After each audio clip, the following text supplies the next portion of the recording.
April 1878, just north of Grantsville, Utah.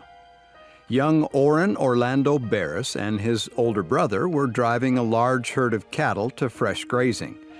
As the stock attempted to cross an alkali swamp, they became mired down in the mud.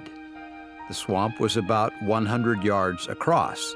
The animals struggled but could not extricate themselves, and the boys were powerless to help them. Finally, Orlando's brother took off to get help. I was left to stand guard over the herd and await his coming, Orlando said. While performing this service, I became somewhat excited, and upon seeing several of our most valuable animals struggling and plunging in the swamp, they sunk deeper and deeper into the quicksand and mire until only the heads of some of them could be seen, the rest of their bodies having sunken out of sight. Well, desperately, Orlando wondered what to do. It was at that moment that he remembered his mother teaching him that when he was in trouble and needed help, he should pray.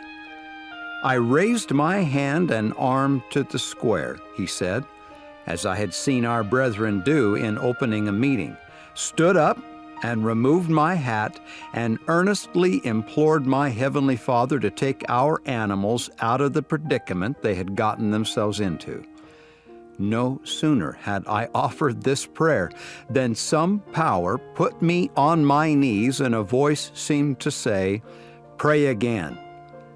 This I did more earnestly than before, if possible, asking the Lord to get the cows out of the mire as quickly as he possibly could.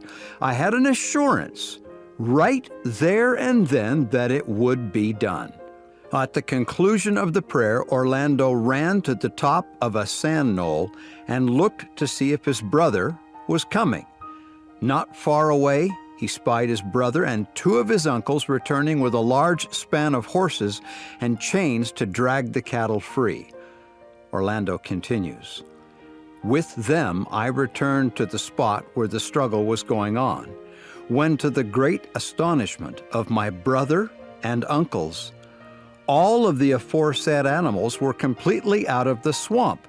They were peacefully grazing on the green grass of the next sand knoll, and so covered with mud that they all seemed the same color, black.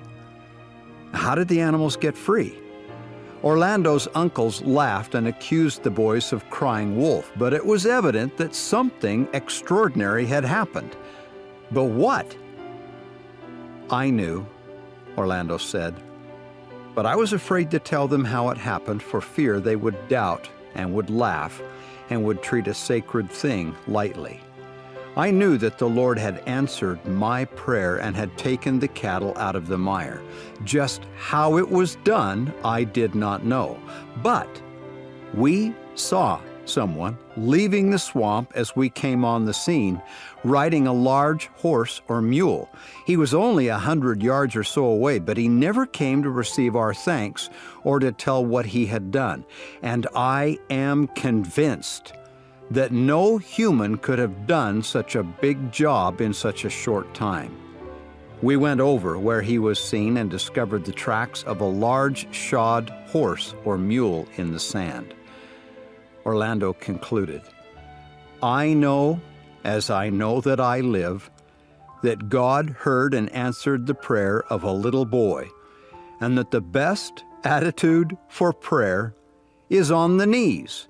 For he put me on my knees when I was standing up praying, and he said to me, 'Pray again.'